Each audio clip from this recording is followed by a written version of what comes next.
শুনছো? তুলি একটা নতুন ফ্রিজ চেয়েছে। সে ফ্রিজে নাকি 3টে দরজা আছে। কি নাম বলেছিল যেন? হ্যাঁ, ট্রিপল ডোর ফ্রিজ। ছেঁড়া কাপড়ে ভেজা হাত মুছতে মুছতে রান্নাঘর থেকে বেরিয়ে এলেন সুলেখা। আবার নতুন ফ্রিজ? কোথা থেকে পাবো বলো তো? পরপর আবদার আর বায়না। তুলি কি এখনো ছোট্টটি আছে নাকি? রাগে গজগজ করতে লাগলেন বছর 65-র অখিলেশ মিত্র। সে আমি কি জানি? নিজের মেয়েকে তো হাড়ে হাড়ে চেনো। ছোট থেকে বারবার বলেছি অত আশকারা দিও না। নিজের চাকরি করে তাও বাবা এটা ওটা দাও ওটা দাও। চাকরি পেতেই তুমি ভালো ছেলে দেখে নিজের পকেট খুলে মেয়ের বিয়ের বন্দোবস্ত করে ফেললে। লম্বা লিস্ট মিলিয়ে জিনিস কেনার সে কি ধুম! বারবার বলেছিলাম এখনই এত দিও না। সারা জীবন ব্যাপার চিন্তা ভাবনা সিদ্ধান্ত নিও। ছেলে মেয়ের রূপ দেখে নাচন তুমি। পাল্টি ঘর আর মোটা মাইনের ফাঁদে পড়লে। ওই মোটা অঙ্কের মাইনে কতখানি তোমার আদরের মেয়ের পেছনে খরচ করবে সেটা একবারও দেখে বুঝে নিলে না? তোমার মেয়েও যা লাগে তা সেটা দেবার জন্য গৌরী সেনের বাবা আছেন বলে নাচতে নাচতে যখন তখন এ বাড়িতে চলে আসে। সে তুমি যাই বলো সুলেখা এখন চারপাশে মারণ রোগের থাবা বসাচ্ছে। এর মধ্যে ফ্রিজ কিনতে গিয়ে নিজের মরবো না তোমাকে মারবো? আমরা তো আর একটা এটিএম এর স্বচ্ছন্দ নই, টাকা তুলতে ব্যাংকেই ভরসা। তাছাড়া মেয়ের একের পর এক চাহিদা মেটাতে গিয়ে কটা টাকাই বা ব্যাংকে পড়ে আছে। দুই বুড়ো বুড়িকে শেষ দিন পর্যন্ত বাঁচতে হবে তো। এসব আমায় বলে কি হবে? নিজের আদরের মেয়েকে বোঝাতে পারো তবে বুঝবো কত হিম্মত। কাঁচা খুলে দিয়েই তো আজ এই অবস্থা। দেখো, সবসময় ওদের বাড়ির দোষ দেখো না। তুলি রোজ রোজ নিত্য নতুন জিনিসের আবদার করলে অভিরাজের পক্ষে কি সেটা মেটানো সম্ভব? সে কথাটা একবার ভাবো। আসলে কি জানো গিন্নি, দোষটা আমাদেরই। আমরাই তো এই প্রজন্মের আত্মকেন্দ্রিক তৈরি করেছি। ভালো খবরটা যে সবার সঙ্গে ভাগ করে খেতে হয় সেটা শিক্ষা আমরা ওদের দেইনি। উল্টে বলেছি যে সব তোমার, অর্জন না করতে পারলে কেটেকুটে নাও। ছোট থেকেই সন্তান আমাদের ইচ্ছেই চলেনি, আমরা সন্তানের ইচ্ছেই চলেছি। ফলাফল তো বেমনাক হবেই। যে আত্মকেন্দ্রিক বীজ নিজে হাতে রোপণ করেছি তা থেকে জন্ম নেওয়ার স্বার্থপর প্রজন্মের মহিরূপে মতো গোটা পৃথিবীকে নিজের ডানাপালা ছড়িয়ে দিয়েছে। তবুও আমি তুলিকে বোঝানোর চেষ্টা করব। দেখো, আমি অভিরাজের দোষ দেখছি না, তবে এটাও তো সত্যি ছোট থেকে বড় হওয়া অবধি তুলি যা চেয়েছে তুমি সঙ্গে সঙ্গে সেটা ওর হাতে কাছে এনে হাজির করেছো। অভিরাজ সেটা সবসময় পারবে কেন? আর পারলেও বা করবে কেন? আফটার অল অভিরাজ ওর স্বামী, মা বাবা নয়। ওর তোমার মেয়েকে খুশি করার কি দায় পড়েছে? আর মেয়েকেও বা বলিহারি। বিয়ের পর বরের চাহিদা পূরণ না করতে পারলেই সোজা বাপের বাড়িতে ফোন করছে নয়, সশরীরে এসে হাজির হচ্ছে।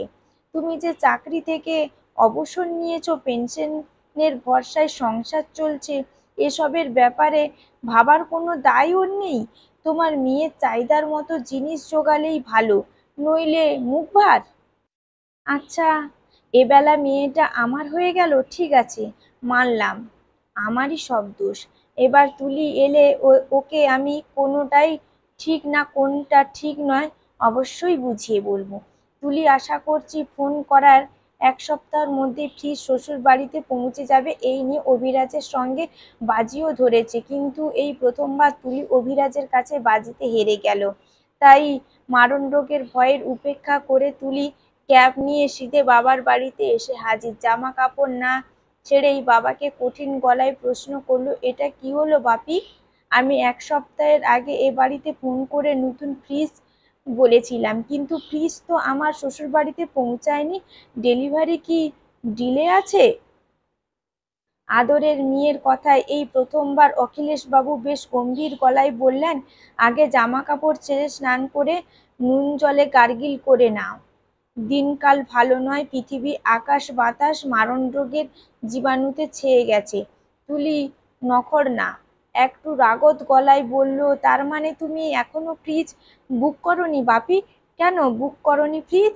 জানো, আমি সেদিন অভিরাজকে চেঁচিয়ে বলেছিলাম, যাও, তোমার ট্রিপল ডোর ফ্রিজ কিনতে হবে না, আমার দেওয়া ফ্রিজ লাগবে না, আমার বাবা আছে, বাবা কিনে দেবে। আচ্ছা মা, তোর এক কথা শুনে অভিরাজ কি বলল রে? নিশ্চয়ই আপত্তি করলো? কই না তো, বরং বেশ রেগে গেল। তাহলে তোমার বাবা থেকেই নিও, আমার এত টাকা নেই। বাড়িতে একটা ফ্রিজ আছে তো, আমাদের নতুন ফ্রিজের কেন দরকার? বাবা ফ্রিজ না কেনা অবধি আমিও বাড়ি যাব না, তুমি দেখে নিও। আচ্ছা মা, বিয়ের আগে প্রতি মাসে তোর অ্যাকাউন্টে যা জমা করতাম তাতে লাখখানেক টাকা তো হবেই, তার বেশি বোধ হয় না? লাখের উপরে। কেন বাবা, ওটার কথা জিজ্ঞাসা করছো কেন? বলছি মা, ওটা দিয়ে বরং তোর শখের ফ্রিজটা কিনে নে। আমার তো পেনশনের টাকা, এত টাকা হাতে নেই রে মা। মানে কি বলছো? মোটে তো 33,000 টাকা? ওটা আবার তোমার কাছে কত বড় অ্যামাউন্ট? আর ওই টাকাটা তো আমার টাকা, তুমি আমার বিপদে আপদের জন্য অ্যাকাউন্টে রেখেছো যাতে আমি সমস্যায় না পড়ি। এটা তো বিপদে বিপদ রে মা, শখের বিপদ। নিজের স্বামীর কাছে অভিরাজের কাছে মান সম্মান রক্ষার প্রশ্ন। তার মানে তুমি ফ্রিজটা কিনে দেবে না? তার জন্য এখনো মডেলটা বুক করেনি, হয়তো এতদিনে মডেলটা আউট অফ স্টক হয়ে গেছে। কাঁদো কাঁদো মুখে চেঁচিয়ে উঠল তুলি, এটা বাড়ির রাস্তা নয়, তুই গলাটা আস্তে করে কথা বল, ফালতু চেঁচাস না। তুই তো নিজেই একটা চাকরি করিস, তা বলে আমার চাকরির টাকাটা ফ্রিজ কিনবো? তাহলে ভবিষ্যতের সঞ্চয়ের কি হবে? বাহ, দারুণ বললি তো। তবে মা, তুই একটা কথা ভুলে যাচ্ছিস, তুই তো তবু একটা চাকরি করছিস যেখানে আমি রিটায়ার পাই, আমার পেনশনও সীমিত, তার মধ্যে আমার তোর মায়ের ওষুধ, তোর এনে টুকটাক ভালো মন্দ খাওয়া দাওয়া নিত্য, 30 দিনের সংসার চালানো খুব সহজ কাজ নয় রে মা। তবু সবটা আমাকে এক হাতে সামলাতে হয়, পারবো না বলার উপায় নেই, তাই এসব সামলে যখন যখন তখন টিভি ফ্রিজ ল্যাপটপ কিনতে পারি না। দেখছিস তো, তুই বারবার বলার সত্ত্বেও পুরনো টিভি বদলে নতুন কিনতে পারি না। আশা করি তুই আমার কথাটা বুঝতে পারছিস। অখিলেশ থামলো। একটা ফ্রিজ চেয়েছিলাম বাপি, আর তার জন্য তুমি আমার এতগুলো কথা শোনালে? তুলি মুখ ভার হয়ে গেছে। এটা একটা ফ্রিজের ব্যাপার নয় তুলি, 2 মাস আগে ডিসকাউন্টে পাওয়া যাচ্ছে বলে তুমি iPhone 16 চেয়েছিলে, তার কয়েক মাস আগে 43 এলইডি স্মার্ট টিভি। তাছাড়া উৎসব অনুষ্ঠানের উপলক্ষে শপিং তো লেগেই আছে, আর স্বাবলম্বী হওয়া সত্ত্বেও এর কোনোটাই তুমি নিজের টাকায় করো না, করো বাবার টাকায়। কি কিছু ভুল বললাম? তুলির মাথা নিচু, একবার একটু বলার চেষ্টা করলো, আমি এত কিছু ভাবিনি বাপি। অখিলেশ মিত্র বলতে চাইলেন, আমি যথেষ্ট বড় হয়েছি, সংসারী হয়েছি, তোমার এখন বোঝা উচিত এই সময়ে দাঁড়িয়ে প্রত্যেকের টাকা হাতে কমছে, আমারও বয়স বাড়ছে, বাতাসে মারণ রোগের জীবাণু, কে কবে আক্রান্ত হবে কোনো ঠিক নেই। এই সময় প্রয়োজনে অতিরিক্ত বাজে খরচ করা একেবারেই উচিত নয়। এটা তো তোমার নিজের বোঝা উচিত তুলি, অনেক বয়স হয়েছে, এবার একটু ম্যাচিওর হও। কিন্তু বাবা, ভবিষ্যতে তোমার সবকিছু তো আমারই, আমি যদি সেই টাকা থেকে এই স্টাইলিশ ফ্রিজ কিনতে চাই, তুমি আপত্তি করছো কেন? কে বললো ভবিষ্যতে সবকিছু তোমার? এ কথা তো আমি তোমায় কোনোদিন বলিনি। তুমি কি এসব নিজে মনে মনে ভেবে নিয়েছো? অখিলেশ হাসলেন। সুলেখা দেবী বিস্মিত গলায় বলে উঠলেন, কি যাতা বলছো তুমি? ও আমাদের একমাত্র মেয়ে। জীবনে বোধহয় এই প্রথমবার হাত তুলে সুলেখাকে থামিয়ে দিলেন অখিলেশ, তারপর মেয়ের দিকে তাকিয়ে সিরিয়াল গড়ায় বললেন, তুলি, তুলি স্বাবলম্বী, সংসারী, তার চেয়ে বড় কথা তুমি আমার একমাত্র সন্তান, তাই তোমার কি মনে হয় না আমাদের যা বয়স তাতে তোমার কর্তব্য হলো আমাদের বুড়ো বুড়িকে দেখাশোনা করা? তোমার কর্তব্য। আবদারের বয়স তুমি অনেক আগেই পেরিয়ে গেছো, এখন দায়িত্ব কর্তব্য পালনের বয়স।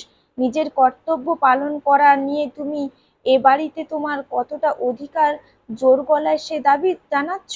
শোনো মা, আজ তোমার একটা সার কথা বলি, কর্তব্য না করলে অধিকারের দাবি জানানো যায় না। ভীষণ রাগারাগি করে ভর দুপুরবেলা ওই এক জামা কাপড়েই তুলি বাপের বাড়ি থেকে বেরিয়ে গেল। সুলতা অনেক বুঝিয়ে ওকে কিছু খাওয়াতে পারল না। অখিলেশ বাবু চেয়ে চেয়ে দেখলেন মাথা নিচু করে গেট ঠেলে বেরিয়ে যাচ্ছে ওর আদরের তুলি। অখিলেশ বাবু বুক ফেটে একটা দীর্ঘশ্বাস বেরিয়ে এলো। তিনি শুধু মেয়েকে ভালোবেসেছিলেন, মানুষ করতে পারেনি। মেয়ে শুধু নিজের অধিকার চেয়েছিল, বাবা মার প্রতি নিজের কর্তব্যটা কি সেটা বোঝার কোনো চেষ্টা করেনি। সেটাই বোধহয় এখনকার দিনে সমস্ত পিতৃতুল্যের দুর্ভাগ্য। তার সন্তানের আদর দিয়েছে কিন্তু দায়িত্ব নিতে শেখায়নি। তারা নিজের বাবা মা, তাদের দেখে কিছু উল্টা উল্টোটা করতে হলে ভীষণ মুশকিল। তুলি এই আত্মকেন্দ্রিক মানসিকতা তৈরি হওয়ার পেছনে তার বাবাই কি একমাত্র দায়ী নয়? এক কেরিয়ার সর্বস্ব স্বার্থপর আত্মকেন্দ্রিক প্রজন্ম তৈরি করার পেছনে অখিলেশের মতো পিতারাই তো দায়ী। আজকের এই ভয়ঙ্কর সময়ে দাঁড়িয়ে নিজের দায়ভার কি করে অস্বীকার করবেন অখিলেশ? ছোট থেকে সন্তানদের সব চাহিদা পূরণ করতে করতে তারা হয়তো আজকের প্রজন্মকে এই শিক্ষাটাই দিতে ভুলে যাচ্ছে যে অধিকারের দাবির সঙ্গে সঙ্গে নিজের কর্তব্য পালনটাও অসাঙ্গিকভাবে যুক্ত। কলমে অনিন্দিতা, কণ্ঠে সুষমা।